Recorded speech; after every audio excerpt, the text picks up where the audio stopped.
Muy buenas amigos de Agenda Económica. Gracias por estar una vez más en este programa que lo hacemos con muchísima dedicación. Luis Manuel Piandini Muni y un servidor, Ezequiel Molina Lizardo, estarán compartiendo el tiempo con nuestro amigo Miguel Collado Di Franco.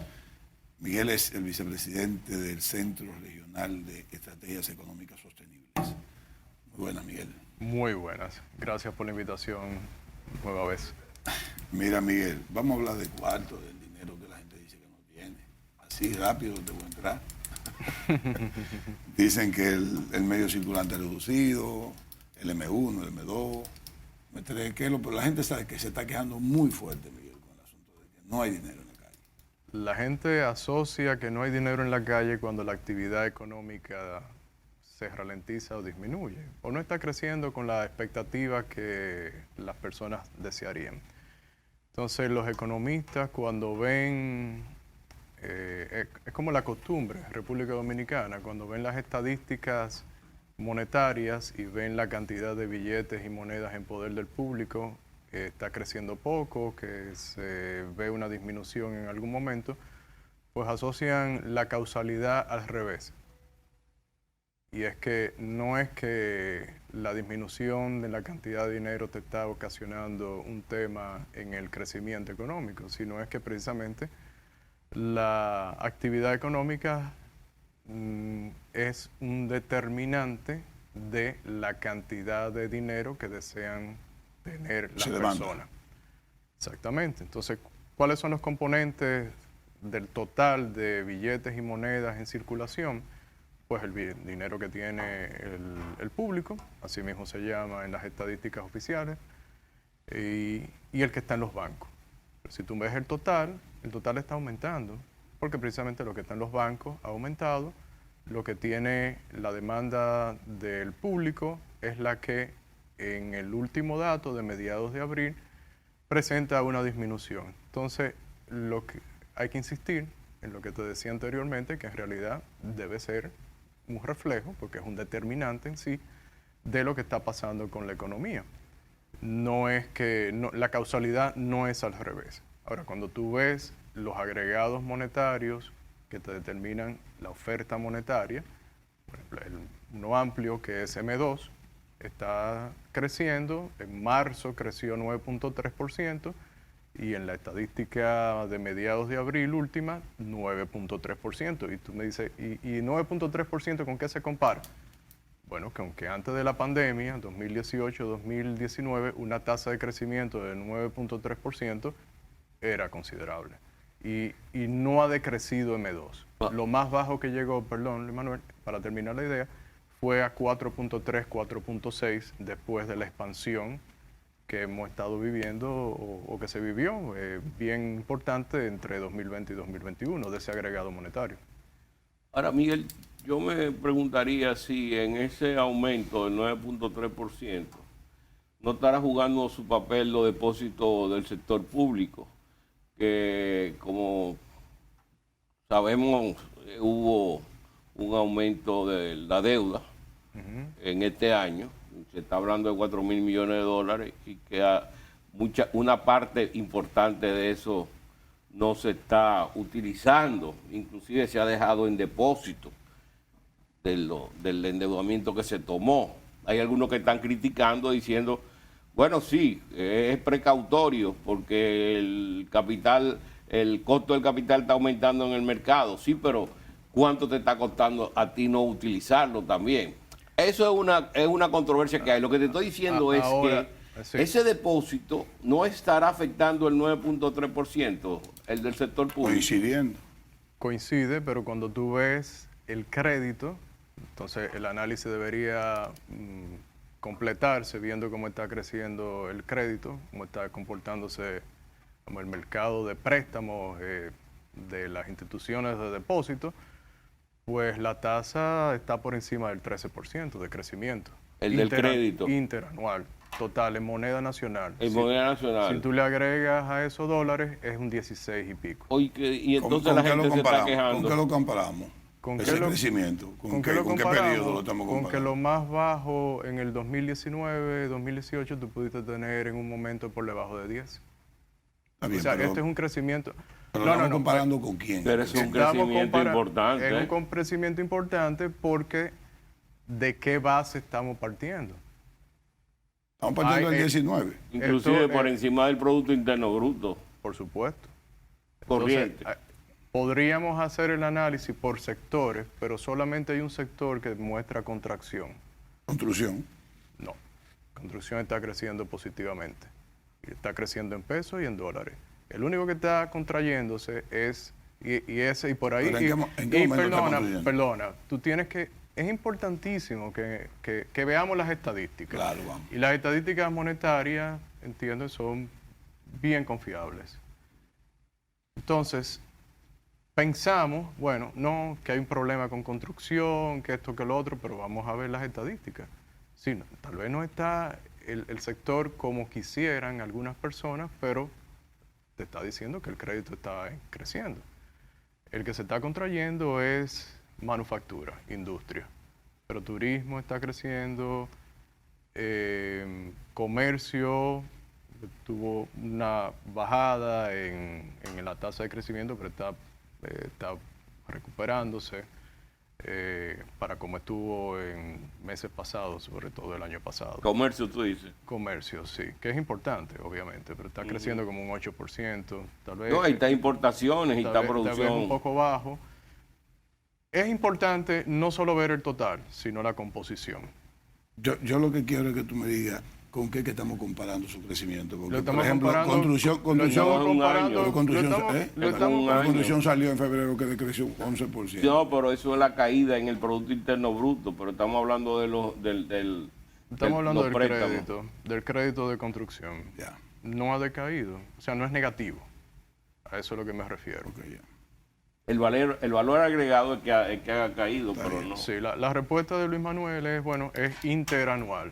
O sea, estamos comparando marzo contra marzo del año pasado, abril cuando tengamos el dato completo contra abril del 22 y así. Las medidas para controlar la inflación, decir que no están correctas es totalmente descabellado. Yo creo que está bien todo lo que se ha hecho.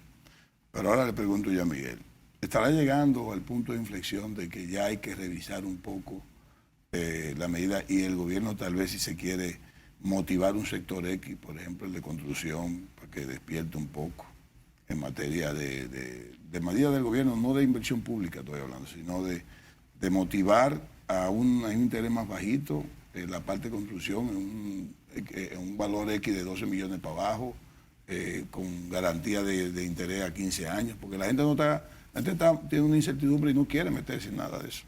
Pero dice que está aumentando los créditos al sector Y de construcción. Una cosa es la construcción y y otra cosa es la parte inmobiliaria. adquisición de vivienda está creciendo también. Entonces, si tú lo ves por la parte monetaria, que es la que, o sea, tú tomas un préstamo ahora y bueno, es para pagar, podrías estar pagando algo que ya se construyó, pero también estás cogiendo para un avance, o sea que en realidad, por ahí por el crédito, no veo que la dinámica del sector esté en términos negativos, sea tan preocupante. A mí no me gusta coger ganadores y perdedores, porque a mí no me gusta, ¿por qué entonces si cogemos el sector construcción, por qué no tomamos otro? Es como cuando se decide dar crédito subsidiado a un sector determinado de producción a tasa de 6%, que ojalá cualquiera aquí poder tomar. Eso es pérdida en tasa real. Bueno, y tú ves 10.000 millones para la pignoración de la arroz al 6%. En este año se anunció hace poquito, en este mismo mes, hace un par de semanas. Entonces, Y el Banco Agrícola tasa cero también. Entonces, nosotros no somos partidarios de elegir ganadores y perdedores. Nosotros somos partidarios de que se hagan políticas públicas que estimulen de manera sana. Y cuando digo estimular es creando condiciones para un ambiente de desarrollo que sea neutro, que tú no tengas incentivos específicos. A eso es que aspiramos. Entonces, la pregunta que tú me hacías, bueno, ¿llegó el momento de cambiar la política monetaria? En realidad parece que la intención de las autoridades ya irse acercando a ese momento por las señales que han dado en sus comunicados y en realidad los datos oficiales de inflación que han publicado muestran algo que en realidad sorprende un poco, de que ya andan por 5 y pico, 5.9, 5.6. y pronto acercándose entonces a la meta de 4 más menos 1. La Reserva Federal, hay que ver lo que ya pronto, ahora a principios de mayo, sabremos la decisión que tomará. Es muy probable que haga un incremento adicional, pero es probable que ya posteriormente se pare. El panorama está complicado. Una gran incertidumbre. Complicado en Estados Unidos porque la misma política monetaria ocasionó unas distorsiones grandes que ahora, al tratar de corregir la política, hace que esas distorsiones pues salgan a flote. Entonces, ¿cuáles son esas distorsiones? Bueno, precios de activos, que son importantísimos en el sistema financiero, que se inflaron artificialmente con las tasas tan bajas, y bueno, cuando tú empiezas a corregir las tasas, pues obviamente el valor de esos activos, y activos tan importantes como los mismos bonos del Tesoro de los Estados Unidos, los préstamos hipotecarios, bueno, cualquier préstamo que tú traigas al presente y lo vayas a expresar en los libros al valor que debería tener actualmente, pues un valor menor. Entonces vas a tener que expresarlo y bancos teniendo salida de depósitos luego de la situación que vivimos en el mes pasado, pérdida de confianza, se pierde también la función de intermediación de esos bancos, menos depósitos, menos préstamos. Es una situación que lo que quiero decir es que podría llevar a la Reserva Federal en algún momento a cambiar el rumbo en este año. Sí. Ahora bien, con lo que señalaba Ezequiel, del cambio de tendencia, y tú señalabas de la posibilidad de que la Reserva Federal vuelva otra vez a aumentar la tasa de interés ahora en mayo. En ese sentido sería un poquito dudoso que las autoridades monetarias modifiquen su actual política de mantener fija la tasa que han mantenido durante los últimos 5 meses, porque entonces se estrecharía el diferencial con los Estados Unidos y podría haber el temor de un reflujo de capital. Pero bueno, eso es una forma precautoria de ver las cosas, y yo creo que lo importante ahora es tener esa precaución ante unos mercados de tanta incertidumbre como hay. Ahora, si tú me dijeras que en República Dominicana va a haber una recesión o que la desaceleración va a ser tan aguda que te va a provocar, pero aquí se está hablando de una tasa de crecimiento de un 4 y pico %, que yo no creo que lo lleguemos a lograr, porque entre enero y febrero fue el 1.1. Entonces, tú llegar al 4 y pico, tú necesitas crecer muchísimo más. Y yo vi una publicación del Bank of America que hizo un estimado y habló de un 3%. Y yo creo que es más razonable, hacia ese punto de que iríamos. 3% es muy bueno en una situación como lo que hay a nivel mundial. Yo no sé por qué uno quiere aspirar a una cosa mucho mayor que te vaya otra vez a crear problemas con la inflación, ¿tú me entiendes? Sí. Entonces, lo que hay es que ponderar la situación como está a nivel internacional. Naturalmente, tú no puedes dejar que se te caiga el producto, porque si se te cae, volverlo a acelerar otra vez, eso va a ser mucho más complicado. Tú tienes que mantener si las tasas de interés han estado, la tasa de crecimiento de los créditos han sido positivos y se está moviendo en ese nivel, bueno, pues se le está inyectando liquidez a la economía. ¿Por qué no está respondiendo en términos del crecimiento si hay un incremento en la tasa de crecimiento del crédito? Ahí hay algo. Ahí hay algo, sí, definitivamente. Tú tienes razón, Me gustaría señalar algo. En realidad, las autoridades aquí han mantenido fija la tasa del 8.5 de la tasa de política monetaria ya por varios meses. Sí, 5 meses creo que son. Independientemente de los aumentos que ha llevado la Reserva Federal. Ujú. Y, bueno, Pero fue que se le adelantó, Miguel, también, ¿eh? eso te iba a decir. Mm. El análisis, bueno, cuando la Reserva Federal anunció en noviembre del año 2021 que iba a empezar a hacer los cambios en la política monetaria para empezarlos a implementar en el 2022, bueno, aquí ya estábamos empezando a subir en el mismo, en el mes siguiente en realidad.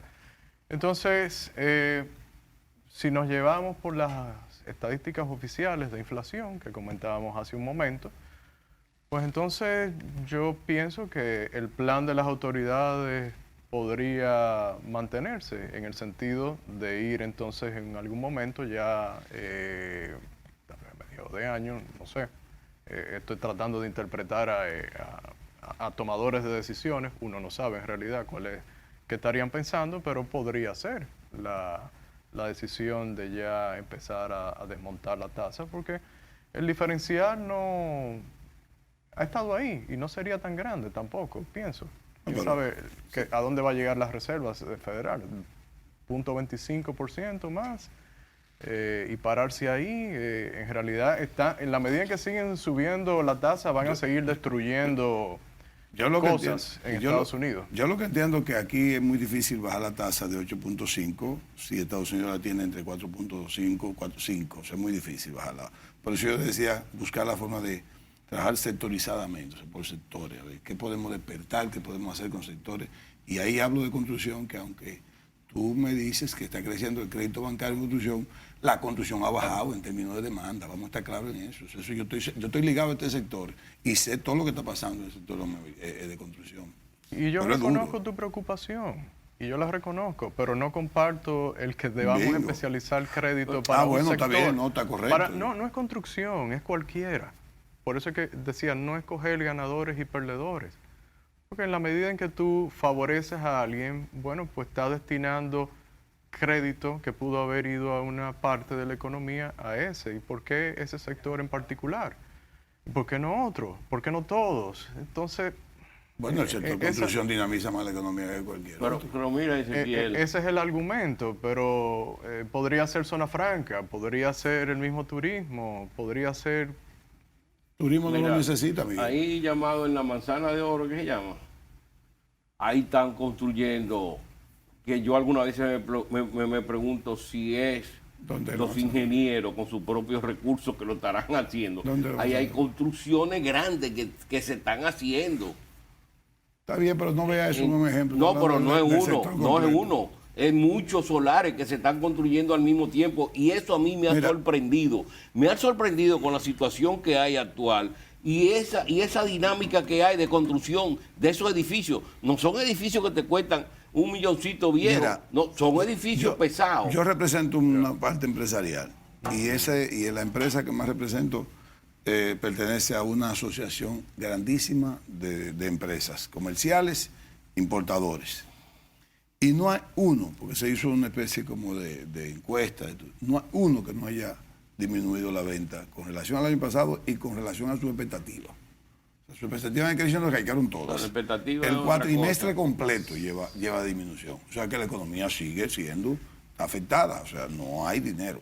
O sea, independientemente de que los créditos hayan subido, la economía está afectada. Hay una disminución de la economía y el dato lo dice el Banco Central cuando dice que el crecimiento no ha estado lo que se ha esperado. O sea, ¿qué va a pasar? ¿Qué hay que pasar? El punto de inflexión, bueno, yo entiendo a Miguel, no es bueno escoger un sector para despertar ese sector. Bueno, pero tal vez es el único mecanismo en el momento que tenemos, Miguel. Pero, o sea, puede ser agricultura, pero las autoridades abrieron al sector de la construcción. Yo vi que el único sector que le metieron dinero fue a la construcción. 20.000 pero como ¿cuánto fue? 21.000 millones. A vivienda de 4 millones, de 3.5 para abajo. ¿Tú sabes lo que significa eso?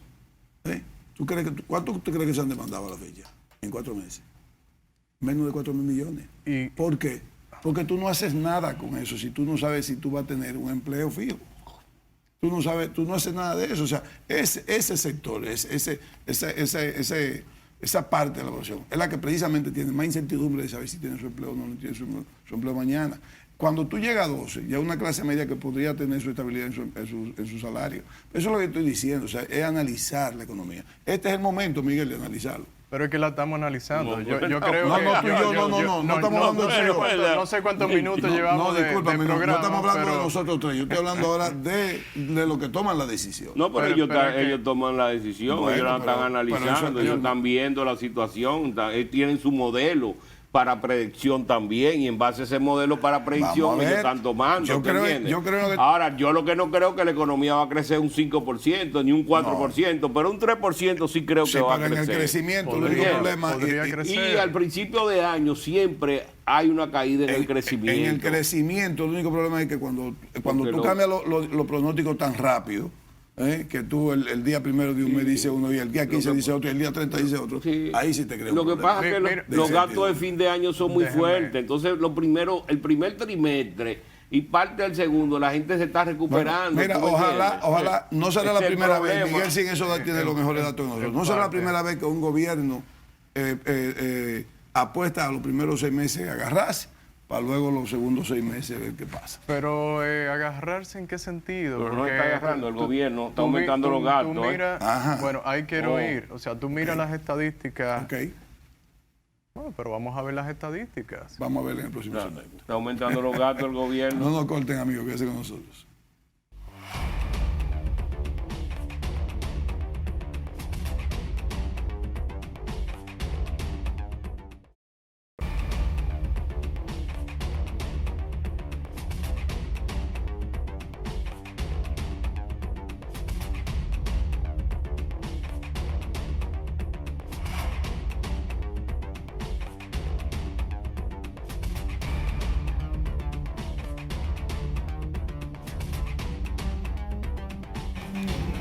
Continuamos nuestro conversatorio con Miguel Collado Di Franco. Miguel, entonces, Entramos al sector público.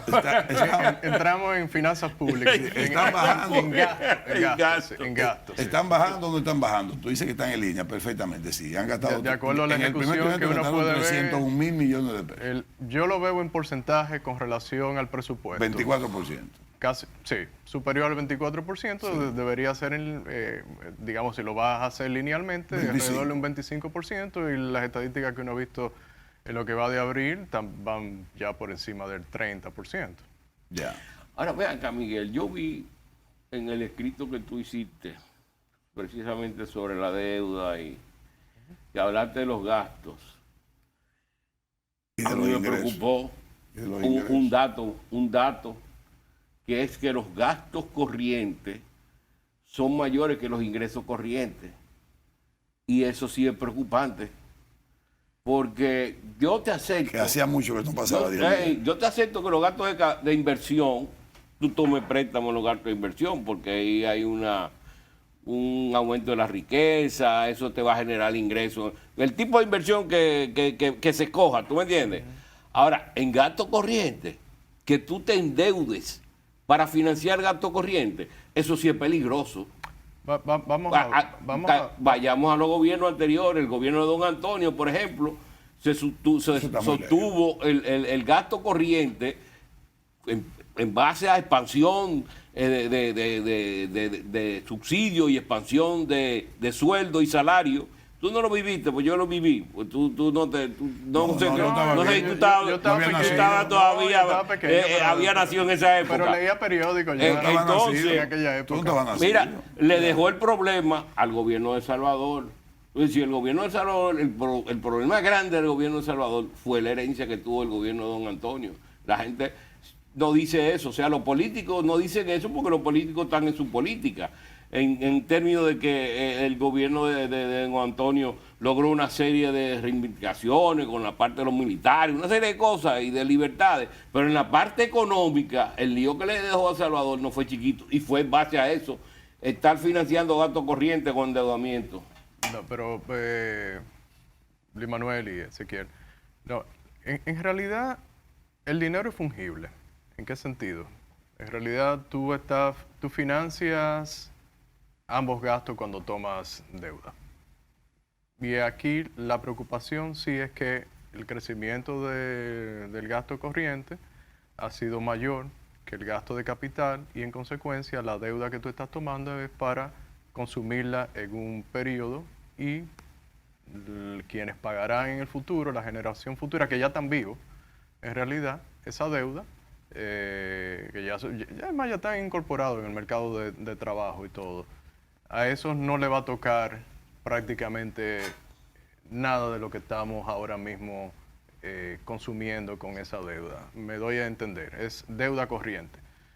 Deuda para gasto corriente, es lo que quiero decir. Entonces, yo creo que ya lo he dicho anteriormente en este programa, que hay hasta un elemento de moralidad. O sea, tú estás disfrutando ahora mismo ese gasto para dejarle la deuda a otro y no le estás dejando en realidad prácticamente nada en términos de un activo, por ejemplo. Entonces, esa sí es una preocupación. La otra es cómo está creciendo la deuda. Entre diciembre del 2019, 3 meses antes de que empezara la pandemia, y febrero del 2023, el último dato que tenemos de este año, la deuda creció más de 18,000 millones, más de 51%. O sea, la mitad de la deuda que teníamos en este periodo de 3 años y algo. Y tú dirás, bueno, ok, las tasas de interés bajaron internacionalmente, la liquidez se incrementó considerablemente, bueno, como nunca, más de 4 trillones, 5 trillones en inglés, billones en español, hasta llevar el balance de la Reserva Federal a más de 8 trillones. No Una me cosa, diga nada. una locura, una locura, pero eso no se sostiene. Entonces, estamos especulando de qué podría hacer la Reserva Federal en el futuro cercano, dependiendo de cómo se comporten los mercados financieros en Estados Unidos, pero en la actualidad, mientras hablamos, la realidad es que hay incertidumbre, como tú decías, y costo más alto para endeudarse. Entonces, la preocupación nuestra es, tenemos que tomar la decisión en algún momento de enderezar la casa en términos de las finanzas públicas. Y lo estamos dejando para después y para después, y lo mejor es hacerlo con tiempo para evitarnos problemas que pudieran surgir, porque uno no sabe. En este mundo de guerra, de cambio en política monetaria, de la incertidumbre pero y el riesgo sistémico es tan grande. Para yo seguir esto un poquito. Pero hay un elemento fundamental en esto, y es un elemento muy serio, que no acaba de... Se dice que se va a reducir y sigue aumentando, que es el problema del sector eléctrico. Correcto. Estamos hablando de 1.500 millones de dólares. 1.600 millones de dólares. Entonces ahí básicamente está una gran parte del endeudamiento público. La proyección hasta que eso este no se solucione. La proyección para este año es 90,000 millones. Para este año. 90,000 millones, esos son casi 2.000 millones de dólares. 1.600. 1.600 millones. Bueno, 1.600 la fue el año proyección pasado. es un poquito más baja que los 1.600 del año pasado, pero bien podría ser superior porque ahora mismo tenemos plantas que estuvieron produciendo con gas natural el año pasado que no lo estarán haciendo ahora en el 2023, correcto, por ejemplo. Si bien... ¿Por qué? Por el contrato. Por la disponibilidad de gas. No renovaron el contrato a tiempo. Sí, no han tenido disponibilidad o no la tienen. Y entonces, planta de gas. De gas natural. Obviamente tendrán que recurrir a gasoil, a búnker. Entonces... ¿Eso es para proveerse de gas natural? Sí. Importar gas natural. Sí, correcto. O sea, la que generación. No tienen... Para la producción. No hay, para la producción. La generación. Exacto, la generación tendrá que buscar otro proveedores. Otro combustible. No va a haber gas natural como vamos a necesitar. O sea, el mercado internacional no tiene gas natural. No se hicieron los contratos a tiempo. Sí, pero tú puedes comprar en el mercado spot. Ah, bueno. Lo tendrás que comprar más caro que como estaban produciendo. Sí, aparece también. Bueno, pero me supongo que es más caro que el full oil. No es. Si aparece. También habría que ver, porque hay muchos contratos ya amarrados. Claro. Yo pienso que es eso. Si aparecería, sería en el mercado spot así, Eventual. eventual. Que es lo que pienso. Pero, Que ese sí es especulativo. pero esa es la realidad, la que te dice Ezequiel. En realidad, entonces el subsidio eléctrico podría incrementarse más que lo que O se aumenta, se pagó aumenta el año subsidio pasado. o aumentan los apagones, una de las dos. Y las Podría haber autoridades, apagones Año financieros. preelectoral no en año- creo que vayan a ser apagones, tú sabes. Bueno, ahí el subsidio. dan energía de enero a abril. Ahí el subsidio. es las que- señales que se han estado enviando desde 2020 ha sido, por un lado, dar más electricidad, lo cual tiene un costo. Sí. Por el otro lado, no hacer ninguna corrección con la tarifa para tratar de reflejar el costo de los aumentos. Y por otro lado, ha habido unas ineficiencias en la gestión, en el cobro, por la razón que sea. Porque no tienen los contadores, por temas pasados de la administración anterior, por la pandemia, porque la producción de contadores no dio abasto. Por la razón que sea, la realidad es que en conjunto las EDES están perdiendo 39, casi 40%. Cuando Ahí. tú sumas, Aumento cuando de tú sumas 32 a 39. las pérdidas más la parte que facturas que no puedes cobrar. Entonces, es un panorama, como tú bien dices, que hasta que no se corrija, entonces te afecta obviamente el déficit viéndolo en conjunto el sector público no financiero. Miguel, ¿tú tienes algún dato, si lo tienes en la cabeza, porque no tienes ninguna punta acá, de esa deuda que tú dices que aumentó 18 mil millones de dólares desde diciembre del 19 a la fecha? Sí. Estamos hablando exactamente de unos 38 meses, 39 meses. Entre febrero y diciembre del 2020, ¿tiene algún dato de cómo creció de esos 18 mil millones? Y diciembre del 2020. No. Pero es que ahí es lo principal, porque tú empiezas a tomar préstamos Bueno, por la en pandemia, febrero. tú En sabes. febrero. Las primeras emisiones se están usualmente haciendo en febrero. O sea que te diría que el dato es válido prácticamente para ese periodo, para todo el periodo, incluyendo si lo haces así. Sí, es mucho dinero, 18 mil millones de dólares. Más de 18 mil millones. En Un poco realidad. más. Y solamente Más. el gobierno, tú no estás incluyendo el Banco Central. No estoy incluyendo el Banco Central. Y esa es una preocupación también. Ya el como- Banco Central lo dijo, ¿cuánto aumentó? Creo que No, fueron 7 mil millones. no lo he dicho. Pasó, No hablemos de eso. pasó de menos de 12 mil millones de dólares la A deuda 19, a 18, 18 mil y pico.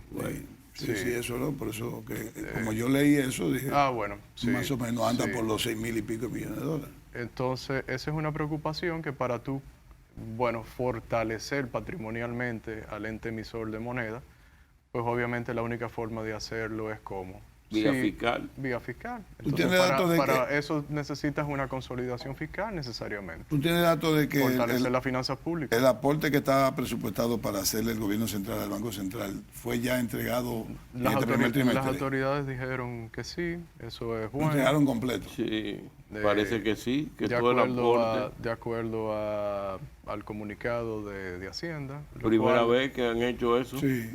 Lo cual es positivo, con notas, una tasa muy alta, pero sobre todo letras que son más de corto plazo, ya a una tasa de 12 y pico que no se veían hacía mucho tiempo, pues obviamente eso dificulta más la administración de esa deuda. Entonces, mientras más recursos tenga, de nuevo, la autoridad monetaria y más pronto, pues mejor en ese sentido. Yo te quiero hacer una pregunta a partir de un ex ministro de Hacienda de España, creo que Cristóbal Montoro. En una entrevista le hicieron que la única solución para América Latina y hasta Europa mismo es comenzar a establecer política fiscal y monetaria sostenible. ¿Qué tú puedes interpretar y qué sería para ti una política monetaria y fiscal sostenible? Bueno, Si es posible la respuesta, ¿no? Porque a veces uno pregunta y... No, pero es que el CRES viene hablando sobre todo de sostenibilidad fiscal desde hace mucho tiempo Y de verdad que es lo que uno viene predicando como institucionalmente. Entonces aplatando eso de Desde la Cristóbal incorporación, bueno, pues vamos a decir que es asumir que ese mandato está establecido por ley, por la Ley de Estrategia Nacional de Desarrollo, de que en República Dominicana tengamos un pacto fiscal con dos componentes, que uno es la parte tributaria y el otro es una ley de responsabilidad fiscal, lo dice el mismo artículo 36 de esa ley, pues bueno, que eso se materialice y que tengamos, bueno, un sistema tributario que sea conducente a un mejor clima de negocio, que no sea más penalizador de la actividad productiva del país y que sea más simple. Eso implicaría que sería más simple y más fácil de administrar también por la misma autoridad tributaria y con menos incentivos de quienes deben de pagar a evadir, a eludir los impuestos y a irse a la informalidad totalmente. Entonces, eso por un lado, y el otro componente importantísimo para nosotros es, lo ideal sería que hubiese la disposición de ver la administración de las finanzas públicas como algo de Estado, de que el Estado va a continuar y que no vamos a crear condiciones que en algún momento podrían ocasionar algún problema, tal vez no en el corto plazo, pero tal vez posteriormente. Y si no tenemos esa disposición de hacerlo, o por lo menos se vivió en los 90, que si tú sacas el promedio de todos los años, te da que hubo un superávit de esa década. Hemos abandonado esa especie de disciplina, entonces vamos a necesitar imponerla por ley, con la ley de responsabilidad fiscal que dice... ¿Es obligatorio? Sí, porque lo dice la misma Ley de Estrategia Nacional de Desarrollo, que no se ha cumplido en ese sentido. Entonces, ahí lo que quiero decir concretamente es que se necesitarían reglas fiscales de gasto, de endeudamiento, y en consecuencia eso te ayudaría a reducir los déficits y sería la única manera de ir desmontando la deuda. Tengo entendido que el último año de los últimos 20 que tuvo un desempeño fiscal con superávit fue el 2007. Sí. En este milenio, en lo que va del siglo XXI, solamente en un año tuvimos un ligero superávit. Sí, un 3%, dice. No. ¿Fue menos? No llegó al 1%. No me diga eso. No llegó al 1%, fue 0. Algo. Yo, Ni siquiera 0.5%. Germania Montano dijo a nosotros en un programa hace ya un buen tiempo que el 2007 tuvo un desempeño fiscal de un superávit de 3%.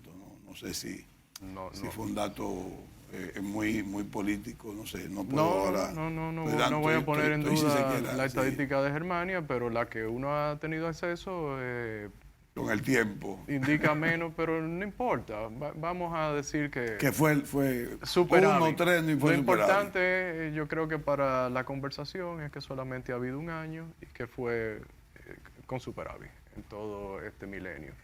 ¿Por qué los ingresos han disminuido tanto en términos de su tasa de crecimiento en relación al año pasado? La medida. La actividad económica. Hay dos factores que ayudaron al incremento de los ingresos. Uno, el primero es la inflación. Obviamente, cuando tú tienes inflación, el mayor beneficiado es el Estado. Claro. Tienes mayores bases impositivas. Claro. Entonces, hay un factor que hay que considerar, la ley que hemos llamado de la que se promulgó en el 2020 para sincerizar activos, patrimonio, y eso ayudó en las recaudaciones, obviamente, tuvo un efecto. La recuperación económica, obviamente, pero ahora mismo entonces ya con una inflación menor, tenemos inflación, pero a un menor crecimiento, importaciones menores también, y un crecimiento menor de la economía, pues obviamente va a tener un efecto en los ingresos, pero van a seguir creciendo en este año, definitivamente.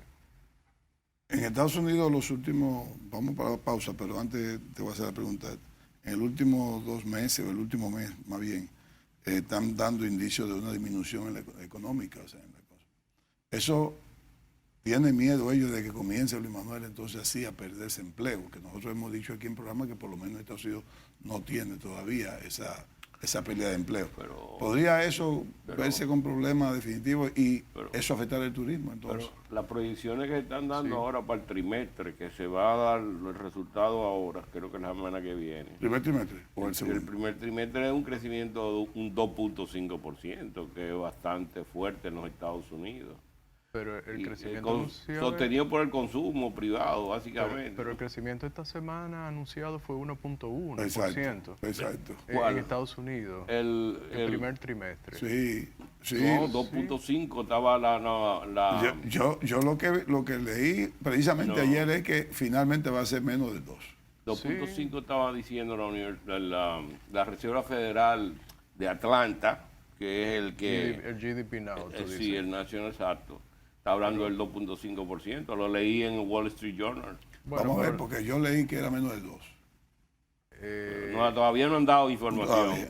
Oficial no lo han dado. No, exactamente. Pero sí. Si se mantiene esa tendencia, el turismo sí puede afectarse. Ahora, sí. Lo que va a pasar... Sí, No, que sí, en los últimos semanas hay indicadores en el mercado de trabajo de que hay cierto tipo de enfriamiento, pero todavía el consumo sigue bastante en la parte del sector servicio. Mire, es natural, es de esperarse que en una economía ya en Estados Unidos donde M2 está en tasa de crecimiento negativa, el crédito ha disminuido su tasa de crecimiento sustancialmente. Los efectos que ha tenido esta crisis bancaria en la intermediación, obviamente se va a ir reflejando más en el mismo crédito. ¿Y a quién va a perjudicar? Bueno, a las empresas, obviamente, que tienen que irse a financiar con esas instituciones. Muchas empresas pequeñas, medianas, básicamente, porque las grandes van a los grandes. Van a los mercados y emiten títulos de deuda y, bueno, eso lo sabemos. En la medida en que eso se consolide, ese panorama monetario y crediticio, al fin y al cabo incide en la parte monetaria, pues obviamente se va a ir reflejando en la misma capacidad de las empresas de producir bienes y servicios, y eso se va entonces a trasladar ya en algún momento al mercado laboral. Vamos a hacer la última pausa. Quédense con nosotros.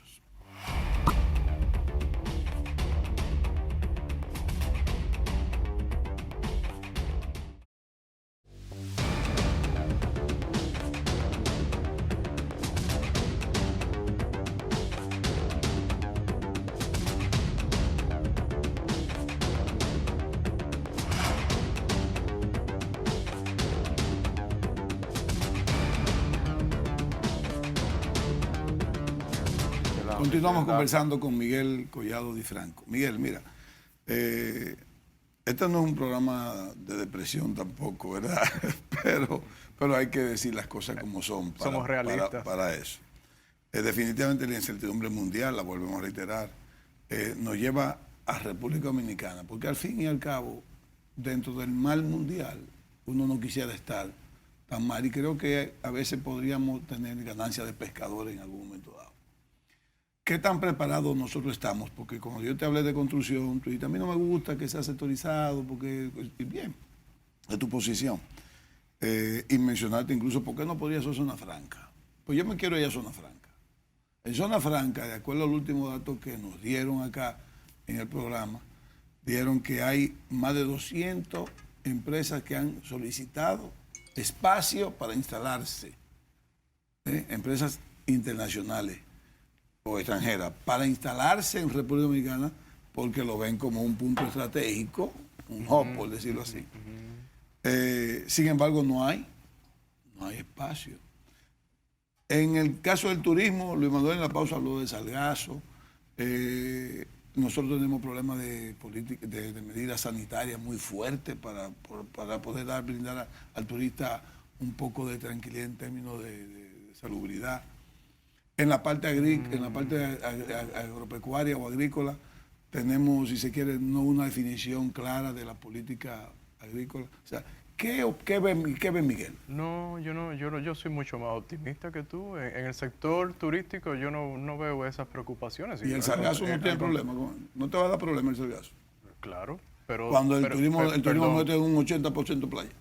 bueno, perdón, pero se pueden tomar soluciones y de hecho se están tomando soluciones en ese sentido. Entonces, si bien es una preocupación, tampoco lo veo como que es algo que te va a crear una situación de tasas tan bajas te de voy a dar un dato. crecimiento. Pero perdón.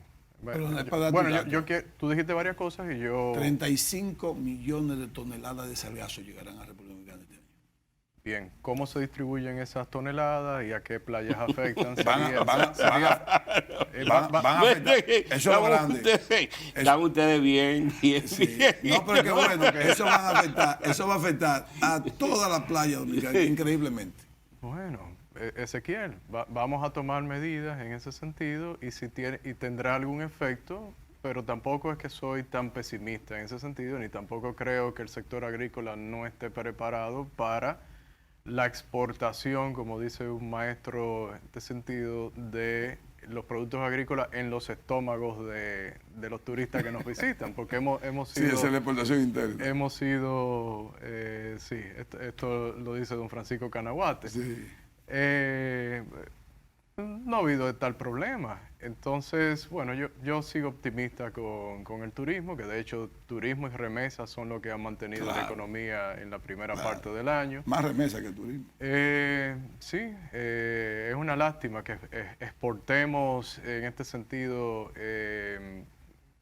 personas, seres humanos, que se tengan que ir de República Dominicana y mandarle a sus seres queridos, a sus relacionados, luego dinero. Eso tiene unas implicaciones sociales, con el tiempo, económicas, bueno, increíble. Es una lástima. Entonces, pero bueno, zona franca, bueno, uno ve que en realidad lo que tú me comentas tiene sentido con la política o la estrategia más bien de nearshoring, o sea, de acercarse al mercado principal, Estados Unidos, y más ahora con las tensiones en Asia. Bueno, ya vemos que Apple está pensando moverse a India, dejar la producción en China. Entonces, imagínate, si un grande así lo hace, que no serán otras empresas y tratarán de buscar entonces un sitio más cercano. Habrá que prepararse, no estamos preparados ahora, eso no ocurre de la noche a la mañana, entonces soy optimista de que no sucederá en este año, pero en el futuro mediano plazo deberá entonces materializarse o deberán materializarse esas inversiones. En ese lado soy positivo. Ahora, este año hay que ser realista. Estamos corrigiendo a nivel mundial excesos vividos a partir de las políticas tomadas durante y después del inicio de la pandemia, particularmente monetarias y fiscales. Entonces, el mundo, reitero, luego de los excesos vienen las consecuencias, y estas son consecuencias, y en República Dominicana no nos preparamos, y uno viene, o sea, advirtiendo sobre la necesidad o señalando como institución de realizar reformas estructurales para disponer de un ambiente facilitador del desarrollo mejor que el que tenemos ahora.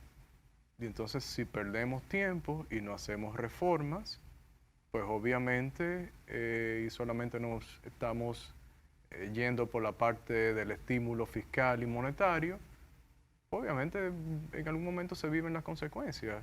Y, reitero, esto es mundial y tú no estás lo suficientemente preparado, pues vas a tener un año que no sería tan de un crecimiento, como decía Luis Manuel, como el que se ha proyectado, debería ser menor, pero saldremos de esto. Yo te voy a hacer una pregunta que en todas las veces que tú has venido al programa nunca te la he hecho. En la manera como te la voy a hacer nunca lo he hecho. En el tiempo que nos queda de este programa, ¿qué debe decir Miguel Collado y Franco como vicepresidente de una institución, de un centro, Y como economista, ¿qué nos falta, qué deberíamos tomar en cuenta en lo que resta de año en República Dominicana? Tomando en cuenta la incertidumbre mundial, la situación, inflación, todo. Bueno, Mira qué preguntita. Nunca te lo había hecho, ¿verdad que no? Así no. así no. Yo siempre voy a apelar a la prudencia, a lo que hablábamos anteriormente, cómo vamos a ir reduciendo el déficit de las generadoras, qué se puede hacer en este año para que eso no consuma tanto dinero. Aumento de tarifa. ¿Qué eficiencias se pueden lograr? Podría ser, es impopular, no lo van a hacer las autoridades. Aquí lo que uno que va a decir lo que uno piensa, no lo que necesariamente se va a hacer. Exactamente. Bueno, pero tú puedes lograr unas eficiencias por... Que le pusieron Intevia a los embutidos, ¿supiste? Lo entraron así, sutil. Bueno. Me imagino que el año que viene pondrán la placa ya definitiva como dice la ley. Bueno, ese es un tema. Las modificaciones fiscales, tributarias, en este caso, a cuentagotas o con parchos y eso debe evitarse también. Pensamos que lo ideal sería una reforma integral. Ahora, ¿cuál es la realidad? Evitar los excesos fiscales, poner la casa en orden en la parte monetaria, seguir con la política y evitar en consecuencia los efectos que podría ocasionar de forma inflacionaria internamente. Y son muchas cosas, pero lamentablemente estaba previsto, predomina el ciclo político en República Dominicana. Así mismo. Estaba previsto el asunto de los embutidos. Estaba ahí latente que los gobiernos habían suspendido el cobro del ITEVI porque no lo pudieron haber puesto en términos administrativos, simplemente lo pusieron, aparentemente estaba ahí y no lo estaban cobrando. Es lo que como es la placa, tú sabes que la placa es un 1% y sin embargo está suspendida. Es una dispensa año por año. Sí, tú dices sobre el valor de la placa. La placa crean una dispensa año por año, para no cobrarla. Del 1%. Sí, y en el embutido parece que estaba también como pero tú ves, hasta que lo aplicaron. Ese es un impuesto a la riqueza que no lo han querido aplicar. Bueno, podría ser a la riqueza, no, pero sí, hay que revisarlo. hay que revisarlo. No hay que revisarlo porque es el impuesto del valor que dice impuesto interno, no del que tiene tu carro realmente. Ellos no aceptan depreciación. Es un impuesto a los activos, porque fíjate porque si alguien se endeudó, como la mayoría de la gente se endeuda para comprar un vehículo, en Exacto. realidad no es a la riqueza, no es a tu patrimonio. Exacto. Es al activo. Entonces, si tú estás endeudado hasta aquí para comprar tu vehículo y también moverte, te va a cobrar 1%. Pues, sí, pero entonces, no es chiquito, Miguel, no es chiquito, es Lamborghini. No es para todo el mundo. No. Ese es el fuerte para esa gente. Pero mira, no había diferenciación. Es cierto lo que ustedes señalaban, que ahora terminó. Lo del 1.1% del crecimiento del Producto Interno Bruto del primer cuatrimestre en los Estados Unidos, el primer trimestre. Sí. Yo lo que hablaba era de la publicación que había salido la semana pasada, que dice que the Federal Reserve Bank of America Gross Domestic Product Tracker on Friday estimated a 2.5% growth. Terminamos en inglés el programa. Pero la realidad es el 1.1. Sí, pero esta gente, el Banco de Atlanta estaba estimado 2.5%, el de Atlanta, el Federal Reserve. Muchas gracias por estar con nosotros. No, gracias a ustedes por mantenerse ahí. Que Dios lo bendiga. Hasta la próxima.